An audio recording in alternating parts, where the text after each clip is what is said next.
My guest is Dale Bozzio, former lead singer of Missing Persons. She recently released a new CD. We'll tell you about that soon. Dale, Missing Persons became a big hit in the LA region. Talk about how your music connected well with that audience. Actually, the connection had to grow. It started from 40 people to 240 all the way to millions because we didn't feel people would accept our direction of music at the time.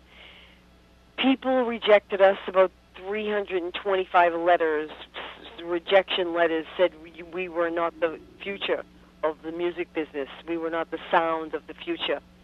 And we decided to prove them all wrong by continually putting out our own CDs and actually just believing in the music that we were writing because it made us happy and it challenged our own selves to be better at what we did. So it wasn't necessarily write the hits for the radio kind of band. We were the complete opposite.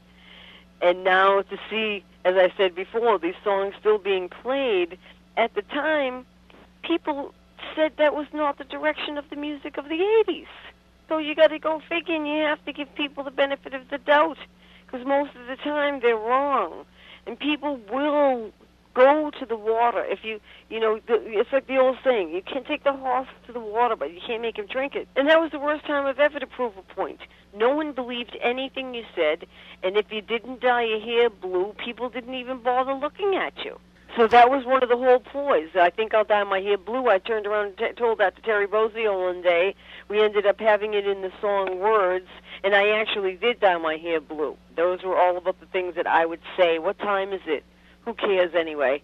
It's still the same for me. I don't have a watch. I never wear one. I go about and do my business. If I'm supposed to be somewhere, I'm there at the time I'm supposed to be there, and my life carries on.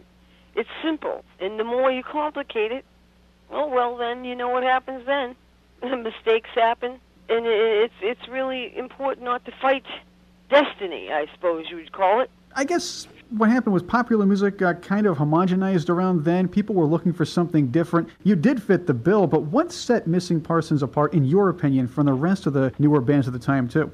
Oh, of course, the musicianship. The caliber of musicianship was so outstanding, and we gelled and made everything sound so simple that if it was stress, it was so looked so easy, sounded so simple, but it's so complicated. The music is so intricate, and to repeat it, it takes years of playing it and replaying it to get it right. As simple as it all sounds, and as simple as it can be if you play it right. It's got to be played right. It has to be played perfectly. Every single part has to be perfect. About the videos, Dale, especially the one for Words. We mentioned that before. Where did you get those great outfits? All those outfits I made myself. I made them by hand. I drilled plexiglass with drilled plexiglass drill bits, and I acquired tubing from fish tanks from the pet stores, and I made dresses out of plexiglass and lined them so that they were wearable only for myself. I was very small, about 88 pounds, a very tiny person, and I never could find something that was unique enough for me to wear on stage that I knew that no one else would wear. And so it was so important to me to be different that I would even take posters off the wall and cut them up and make them into dresses so that I know that no one would have the dress on that I would the night that I would be playing. Now, the band broke up in 1986, but you later recorded Riot in English as a solo artist under Prince's Paisley Park label. Talk about that one. Riot in English was recorded in about the end of 87 into 88. And I had actually a really good hit with the song Simon Simon, A Clear Across Europe.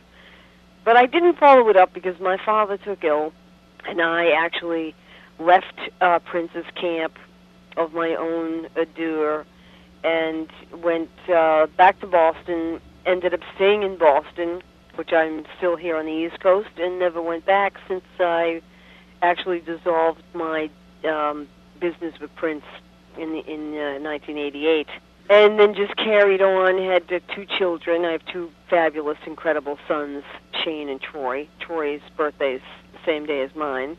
And my son Shane is an avant-garde photographer, just unbelievably outstanding.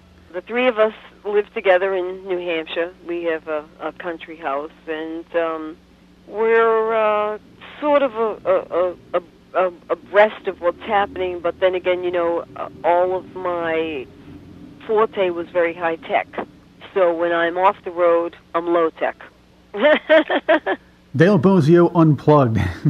Dale's my guest on Revenge of the 80s Radio. I'm Chris Cordani. Straight ahead, Dale Bozzio's back in the studio and on the road. We'll play some music from her latest CD and talk about her future plans on Revenge of the 80s Radio. Revenge of the 80s Radio.